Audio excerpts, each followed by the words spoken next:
It makes my blood boil. Hey everybody, welcome back to the Spinner Rack. We're here. We're going to be talking about the big kahuna, the big thing that dropped this week. Marvel sues the heirs from reclaiming Spider-Man, Doctor Strange copyrights. How this happened, what's going on. I'm here with my panel themselves, the experts that I have here, PD and Cal. We're going to go in depth on this. Of course, we're not going to be dissing anybody. We're just going to just the facts, man, just the facts. Okay, so say what's up, pal, PD and Cal. What up? Yeah, I like that. Combine your names as pal works really good. But hey, I'm ready what's to your take rock. on this whole thing? I'm fired. What's your whole thing on this, PD? Okay, so basically, Basic explainer. okay, yeah, basically the heirs have done the basic copyright thing of, like terminate, like they were reclaiming the rights by saying they're not, the time you can own a character is like I think it's like 75 years or something like that, and the heirs are now blocking that to reclaim that. It's just a basic thing. It's something that Superman's going through. Captain America's going through it a number of times, and I think the same happened for the Submariner and the Human Torch. But now the Marvel characters are going through this, and since a lot of the heirs for this Larry Lieber, the Ditko heirs, the Dom Heck heirs, the Gene Colan heirs, they've all blocked some of their characters like Spider-Man, Doctor Strange, Black Widow, and some of those. So at the same time, Marvel has now kind of sued them, saying they had the prior Kirby suit to say that, hey, these were all under work for hire. Now the gray area in here is, well, for Kirby it's a little different because Kirby was involved with a suit for copyright for Captain America, and even though Joe Simon, was able to sue twice, get money out of Marvel both times because he did have a prior image of Captain America, Kirby was on file saying that everything that they did was work for hire. So that's what I think the Marvel is saying, that since the Kirby trial established this stuff is under work for hire, the gray area here is that they didn't really have the stuff they had even in the 70s. Like in the 70s, they had a voucher that would say work for hire, this, that, and the other property of Marvel. Only thing I think at some point they had something on the back of the checks before that point. So they really had something where you just sign and it wouldn't be like an actual form and that stuff. And they've been kind of struggling with that over the years. That's what's opened up the Kirby suing, opened up a bunch of other suits. I think even the Blade suit. It was more than Blade, but Merle Wolfman's suit. So basically, it's the termination of copyright thing that the heirs are doing, and Marvel is doing what they have to try to keep the characters. So hopefully, ultimately, it should end in a some sort of settlement and figure this stuff out, because we don't know, especially Ditko, since he was so private. We don't know what he has in his books, but he did have a good log of everything that was going on. So as far as him, and at the same time, a lot of these people worked at home. So like a lot of people worked at home, worked on this stuff. So that gives you the gray area of what saying was done outside of the Marvel offices, being like they were sort of freelance talent and not someone sort of stuck in the office working on Marvel paper, that sort of thing. So, it's one of these trials that come up, and then somehow they either figure it out or it turns into something like Superman. But Superman, you clearly had the prior work that they went to many people that got turned down. So that's my overview. What's your take on this, Cal? Uh, I always think you get a better deal if you can somehow keep this out of the press and you don't have to go through suit. So that's just been from the previous suits that I've seen. The one that I paid the most attention to was Siegel and Schuster. And one of the things that always stood out to me is that they really didn't have a claim with Superman, but they did have a claim with Superboy, because that was optioned. I mean, Siegel brought Superboy to them and they declined it. And then while he was, out of the country for World War II, they decided to option it. They never paid him. They just did it. And after that, that's when he decided to file suit. And they did get a settlement out of it, but didn't really work out that well for them. But what I noticed is that even though what they did in that instance was wrong, I mean, they dead to rights, it was wrong, they still got a settlement. They didn't get the rights back to even Superboy at the end of the day. And that's when I realized it's a real uphill battle. it's a real uphill battle to try to get those rights back if that's what you're looking for. And then if you actually do get the rights back, well, how do you manipulate them? Okay, basically, you're just going to sell them off to somebody else at the end of the day, and they're not buying them. They're not. You're not selling it for some chump change. You know, it's a lot of money to be made, but they're not going to take them off your. They're not going to take them off your hands for, oh, we're going to do a 5-year deal. Like, no, we're not going to be back here in 5 years doing any of this nonsense. They're going to want a nice long-term deal at the end of the day. So if at the end of the day you're looking to get money, and most of these guys will pay, you know, they will. I always that the best route is to try to do this, try to do it quietly, you know, try to do it without having to file suit, and you'll probably end up getting a better result. Once it's public, especially once you go to court, you know, and Disney does like to play hardball. Even though when I was talking with Petey, you know, he did remark about the whole situation, what they paid with Kirby. But I always think that you'll get better money not necessarily publicizing it. But I think a lot of times they want to publicize it, make it seem like, you know, like a David and Goliath type thing. Like, oh, you know, look, they're not giving us any money. You know, these things happened. You know, they got pennies on the dollar. You know, oh, these guys didn't know what work for hire was. You know, oh, they didn't even speak English. You know, whatever they can throw on it at the end of the day. So, and I'm all for them going, you know, getting money out of this stuff because, you know, the people who created it, you know, probably, you know, did get pennies on the dollar at the end of the day. I just don't know if this route is the best route doing it. You know, I guess they think it is, and, you know, they're definitely in position, not me, but just from the cases that I've read, I've never read a case where it bore out better. You know, the best one that I ever looked at was the one with Bill Finger and his descendant. And, you know, they actually went to DC. You know, DC did try to, you know, like, oh, hey, why don't we give you a little offer right over here? And they were like, nah, we probably need some attorneys, but it wasn't a court thing. It was just more of an attorney to make certain everything was assured in terms of rights. And, you know, everybody was pretty much happy at the end of the day. It wasn't. Didn't Kirby sue? Huh? Didn't Kirby sue? Yeah, Kirby sued, but that's a totally different case. Kirby's case are two totally different things. And at the time when they did stuff for Bill Finger was deceased, and they didn't even know if he had his situation was they didn't even know if he had next of kin. And then if you're DC, you're like, okay, if we got to pay out money, who are we going to pay this money out to? And the only person that makes sense to pay it to is the next of kin, because if we pay out to someone else and we find out there is a next of kin, we're screwed. You know, so that's pretty much the easiest thing for them to do, and it worked out. Bill Finger, Kirby's situation, we could do a whole show just on Kirby, you know, by himself. But again, all for these people getting, you know, I'm all for them being compensated. I just don't know if the publicity in court is always the best way to go about doing it. And the cases that I've seen, it just didn't work out.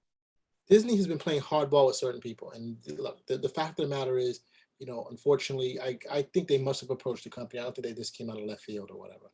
And they knew this, Disney probably has a department that's probably going through this and making sure that the copyrights are cool or not cool. And I think that, you know, you're right. The best way to always do this is try to go and try and negotiate with them. But usually, you know, this is like the nuclear option when you go to court, basically. And that's usually the last option. You usually go to them and say, hey, we want some cash, and they're like, no, that's too much. And this is what happens with Disney. I mean, look at how fast they responded to. They said they knew something was coming down the pipe and they were ready for it right away. I mean, the same thing goes with the Scarlett Johansson, and also Disney. I don't know if you guys heard this, that many of the authors, like in Star Wars and some other series, Disney has said they don't have to pay the royalties for these books, and they're saying that was done under a previous company or whatever. And people are like, what the hell is that? Are you serious? I mean, you're bending the rules. What if people stop paying Disney for their licensing? That wouldn't be fair, right? And so I think they're just saying, hey, we take these people to court, and that's the only way you're going to get these things to move on sometimes from Disney on with some of these other corporations. Because I guarantee you, they most likely somehow, I won't guarantee, but I have a strong feeling that a lot of these people have definitely gone forward and tried to connect with these corporations and try to say what happens. But, you know, they're like, hey, we'll take our action, we'll take it to court, because they know they have a lot of money, and especially like with the authors, where they're small and the creators, the comic book creators and artists, that they have the money, do they have the wherewithal to outlast them in court? And I think the people who are suing, who are leading the suits, the lawyers who are leading the suits, also worked on the Kirby stuff, you know. So I think the Marvel people are the Disney people are citing the Kirby suit as the proof of work or hire. This is more in line to the thing that happened much later, not the original suits that like the Siegel and Schuster did.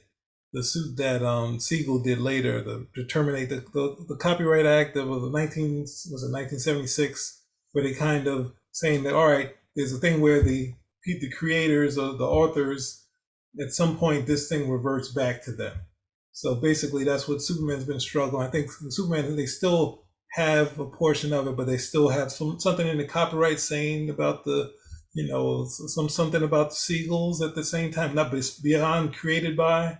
So it's something where it's reverting the what's names back to the creators. So Well, I think what they have to do now is with the something like with the like in agreement or with the permission of the the Hares, Siegel and Schuster, that type of stuff. Which I'll be honest, that's a lot of lip service at the end of the day. So I just want to make sure, because you said that that's not the case, but Mark Toberoff, the lawyer for Lieber and several of the other artists who are suing Disney, said he also represented the Kirby family. So that's okay. So they were saying that the Marvel was citing the Kirby family, so the Kirby suits were kind of, So it didn't go all the way to the Supreme Court. That's what the lawyer said. And he said he regretted was not now seeking to rectify it. But, to what I'm trying to say, they see clearly there's a pathway for this stuff to go in terms of the lawsuit. And of course, they're using the same one as Superman, because they say that I think the copyright comes up again in 2033, where it's possible that because they keep extending it for Superman, but that's where it's possible that it could go to the to the Seagulls. So it's something about the copyright itself, the Act of 1976. They'd have to really strike this sort of thing down, else this thing will kind of keep coming up. So this is sort of giving some of the authorship back to the creators of these things. But then they're saying, hey, which gave the loophole that Superman was that stuff, the reign of Superman, all that stuff. But then when you had the Marvel stuff, there's no paperwork. There was nothing really outside of printing. They went through the same struggle with Jim Shooter recently, where they were like, we don't have anything on the Beyonder. And they could fight as much as they were just like, why don't we just get him to sign something? And of course, he signed over what he wanted to. So, and that's correct. But I think the end run is that they want to get compensated, because in some of these cases, there was no information about other media, such as movies and TVs, or if they did, that there was supposed to be some type of compensation there, and they haven't received any. And so that's what they're trying to get to. Because but that's not going to work. Even though the court said for the Kirby case that that it wasn't work basically for hire, Disney still settled with the Kirby family, and I think these guys, because they were being nice. Well, being nice or not, probably smart is more the word, so they can prevent some of those suits. So now you have the same lawyers who were able to settle for the last one, which means I think they must have seen that there was some type of blood in the water, that they decided, hey, let's go do this now. That's why the problem with Kirby was that he had a prior case, though. He had a case in the 60s where he basically said in court, he had a deposition where he was saying that a lot of stuff he did for Marvel and Timely was work for hire. And then outside of that, he started writing down that he did these things at home and he brought it in. So it would say that it was a prior thing. So there's so many documents of him saying it to people, but it wasn't something documented by Marvel or Timely. So it was something he did. But they saw the deposition, which we've never seen. But no, we've actually seen some of it of him talking about Joe Simon creating Captain America in the office, with Joe Simon saying it's at home. But then later Kirby said, after that trial in the 70s, that him and Joe Simon did it at home. You had a little more understanding of the law, but that's changing your statement. You already had the deposition. So I think that's the thing that we're not really seeing in how it plays out in the trial. So that could be why they ultimately lost, because they do have this deposition from Kirby about his, working for Marvel and those creations. So. Look, I think I'll say this again. I've said it with the Black Widow situation. These type of things, it is better. And I think Cal was saying it also, that they usually try to deal with these things out in private, and that's the way Disney should have taken it. But I think Disney's on a path where they're more confrontational and willing to hey, fight these battles as opposed to continue. The Hell ownership, I don't think yes. it's ever in doubt. I don't think You're right, but there's no way to do that with the termination of the copyright. The thing goes in and everyone hears it, and that's how we found out about Superman. It wasn't like they were running around. Once it goes in there, everyone's like, and the internet's here. They're like, "Oh, sweat! Superman's on trial. Oh, sweat! Captain America's under the same I'm thing." telling you, these guys, these IP are so expensive, are so valuable. They have lawyers and legal assistants waiting in the back, seeing what happens. Does anybody file anything? And as soon as it's filed, they already have arguments and to fight these off. But I'm they not also have, disagreeing. I'm not disagreeing. they with also you. have, but they also have, also look at the cost benefit analysis to say, hey, I this will work agree out. with both of you. I'm just saying once you file it, unless you go there and saying, "Hey, we're going to file it," they say no. Or here's $100. It's just basically the process. If you're offering you the thing to make the deal, to make it happen is put it in. That's what the Seagulls did. That's what Joe Simon did. That's how you get this thing. Yes, you're dealing with a giant that could and you have a thing where Superman was supposed to be up. I guess it was around 1999, something like that. But then they extended it for another 25 years or something like that. So that's what But it's still something that's going to be going back to court again, and it's going to be public. It's going to be something that you're not going to be able to just be like, hey, they're just putting it in there. It's going to be like, boom, we filed again, and everybody and the news is going to pick it up. They did it again, yes, because it's big news. But I mean, didn't they extend the copyright because everybody was like, oh no, Mickey Mouse is going to be lost and stuff like that. Anybody could do it. And Disney's like, no, we can't do that. For Mickey Mouse? Yeah, Mickey Mouse, I think was like. I don't know about that. I don't know about copyright. His copyright was coming due at one point. I know but who was the person? Yeah, who's coming after Mickey Mouse? Disney? it would have been public domain, I think, and they didn't want people to have access to it in terms of public domain. I believe. They're never getting Mickey Mouse. If it comes public domain, it's public domain, bro. The whole point of these copyrights is also to be a limited amount of time. You're not supposed to have it forever. You know what I'm trying to say? They're going to have that forever. No, I mean, as long as we have civilization, they're going to have that forever. Well, yeah, but I'm just saying to a degree. Like right now, like Happy Birthday song, Warner Brothers was saying, hey, this is copyright, no one else can use it. But they're like, no, that expired. And that will expire also for those things over time. I think that's obviously different than, Disney losing Mickey Mouse to the public domain would mean that Disney had hired, like some crackheads for lawyers or something of that nature. That's just ridiculous at the end of the day. But the other stuff, I mean, with the Kirby case, I mean, again, I don't think they were being smart. I just thought they were being nice because they don't have to give them any money. They could just run these guys to the ground forever with court. That would pretty much that's the smarter thing. You'll pay less money.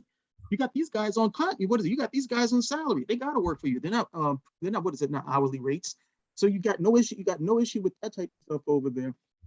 The stuff that I'm just seeing over there, again, maybe like what Petey's saying, that's the route that they got to go for it. The cases I've seen, the ones that seem that the only one that I've really seen that came out great without having to go that was the thing with Bill Finger, but they were dealing with Warner Brothers, not Disney. And I found that those two entities tend to handle things a little bit differently. But Warner Brothers pretty much doesn't want another Siegel and Schuster because of, they're like, look, we've been down this road already. And we don't necessarily want to have to go through that again. And they tend to pay out a little bit. They tend to pay out better than Marvel or DC. And they probably do. But let me just point out, because you guys, I don't know why you guys keep denying. The copyright for Steamboat Willie. Did you just look this up? In 2024. No, because I was telling you before. So now we were saying that it wasn't. You were saying that it wasn't. You were saying that the public domain part is different from the other thing, right? That's what you were saying. And is that different from what you said? I'm saying that anybody can use it, whatever. And I guess when someone will say that, let's say for example, look, the Kirby thing, the Iron Man gets off, right? Or Spider-Man. Now he comes in and says, well, this is now Kirby Spider-Man. People are going to say, hey, probably we should pay attention to this a little bit more, as opposed to just a Spider-Man. Yes, we know they're going to be doing tons of advertising, but to make sure that doesn't happen. But it's going to be out there for people to use as how they want. I mean, you don't want to see that particular property doing certain things, right? So that's the only point I'm trying to say. they're putting they're fighting these battles to make sure they get to hold on to their property as long as they can, and of course not pay out on those assets. I dreaded this. I thought this would be the end of the spinner rack between me and Cal. And what did we end up fighting over? Mickey Mouse going into the public domain. Is that what you want to fight over? I'm just giving an example. I'm bringing an example down. I said something wrong and you corrected me, and we moved past that. Now we. That wasn't you. I'm talking about Cal. No. Cal said it was about public domain. It wasn't that he was like they were saying he didn't know about it. He said, but the public domain part is a little different. This is about people terminated like that, or just but I'm saying that's where it will end up in the end run, and then you want to make sure you control, especially those artists putting their names on these things, where people are going to be like, oh well, the Kirby Spider-Man, is that going to be different from the Disney Spider-Man? It's just still, all I'm just saying is that this is a. I've heard that argument. I have heard that argument for years. It's never held up. To be honest, if it was the Kirby Spider-Man, I'd be interested in seeing that, as Kirby had not a damn thing to do with it. They'll never. Well, I'm not saying Kirby. I'm just throwing out a name. So. His family hasn't burned those originals. This family, I'm pretty sure, burned all those originals. Every Stan Lee plot that Kirby kept, those things are mulched and made sure and the ashes are buried somewhere where they hopefully they're put in the compost, so they're definitely in somewhere else, so they can never be put back together. No, all that stuff just goes right. It's going to be this secular thing, because you come over, if for any reason, say a character like Mickey Mouse did go public domain, Disney can still use it. So then it comes out, all right, everybody's got their version of Mickey Mouse. It's going to be whoever can manipulate that character the best, who's got the money, so on and so forth. And then most of these guys will probably be like, hey, let me throw in with you, and you just give me cut me off a little change or something of that nature. So that would probably be your end case scenario at the end of the day. But I mean, the fact that you can go to court over most of this stuff means they're never going to lose it. Well, from what you're saying, you're being nice about it. Like, the thing is, most of the people, obviously the Schuster and the Siegel family will be in connections, because this is going to come up again. But most of the time, talking about public domain, someone will just be like, I get to print the Wallywood Mickey Mouse thing. Yes. It's like, people are just going to go to the worst sort of fan fiction first. Yep. They're not going to even say, you know what, like maybe Fantagraphics will say, let's get those Mickey Mouse comic strips and reprint them. And it's just like, wow, because I read the one where Disney doesn't want to print it over again, where it's Mickey Mouse down on his luck, and he can't basically throw himself kill himself, right? But it's a story of just an everyday person, so it's something that would be decent to read in the story. It's not terrible, but obviously Disney doesn't want that connected to Mickey Mouse. But everyone else who's going to go to public domain is going to be like, Lost Girls with Mickey Mouse.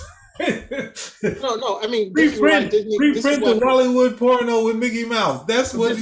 But this is why Disney says Disney's Cinderella, Disney's different things. You know what I'm trying to say? But this is the threat that you have hanging over them. I think overall, Disney's is still going to control the IP to some degree, no matter what. If they win these cases, they're not going to just give it up, because they've helped to develop it under Marvel, under Marvel Cinematic Universe, under Disney, or whatever. It's going to be hard for them to lose all that. And yes, all that good. But now, these guys are trying to get control of the copyright themselves, or it may just go to the public domain, which will open it up to everybody. They don't want that. None of those parties want it. They want to get as much money as they possibly can. This is just negotiating. They don't want. This is a negotiating thing. The problem is Disney was able to get the trademark law extended for 50 extra years, and that's where these things happen, and that's why we're getting these things opened up again. I don't know. Look at a character like Hercules. Hercules is a public domain character. Most people have no association with Hercules. Okay, but if you did a poll, many of them would know about the Disney version of Hercules, even though that came back out in the 1990s. So, the whole thing, that whole idea, I don't know, that whole idea just never really, it doesn't hold a lot of weight for me any longer. But again, just bottom line, I think you get better results if you handle it quietly.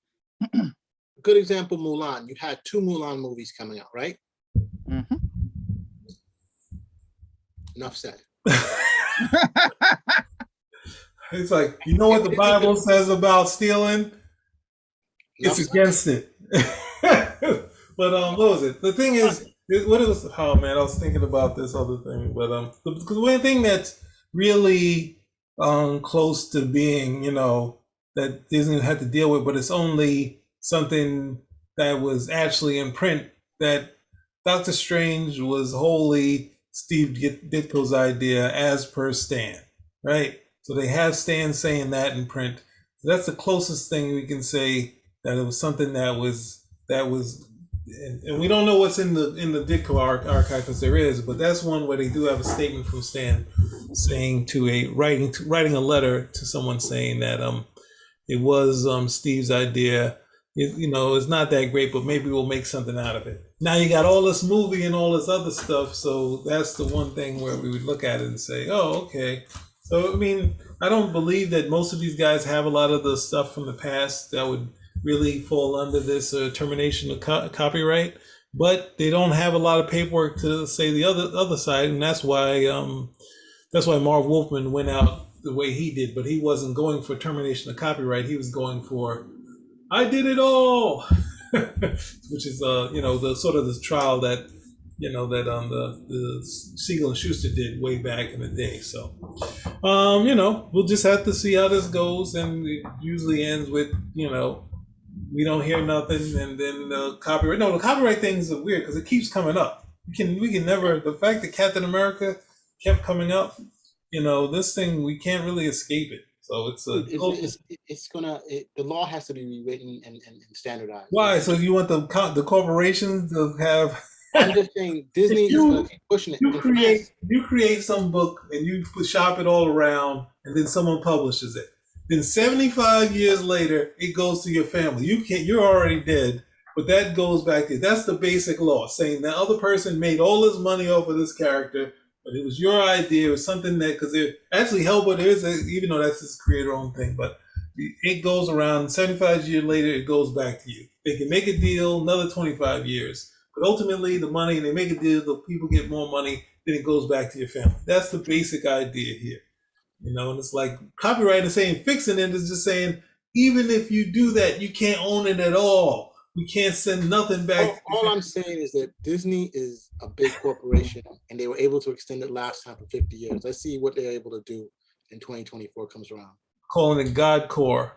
Grab it all, own it all, like the Kirby did in Destroy a Duck. I don't know if anyone's going to get that reference, where he has the fists around the globe. Grab it all, own it all. And of course, Disney, this is not to slight any of you guys. Once again, our resume is in, and we are just trying to give it. I asked. So, Spinnerack, is there anything else you guys want to say before we wrap this up? I think we covered it, right? Unless, Cal, you got...